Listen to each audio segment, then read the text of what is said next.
Welcome.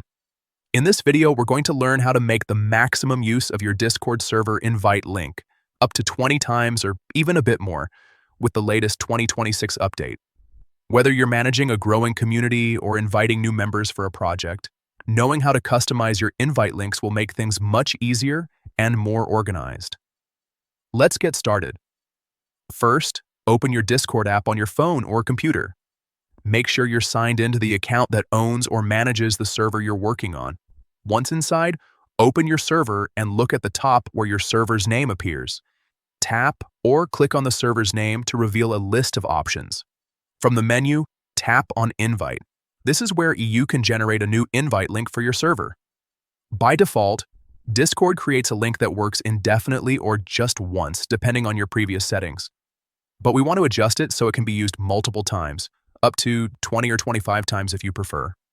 Now, look for the option that says Edit Invite Link.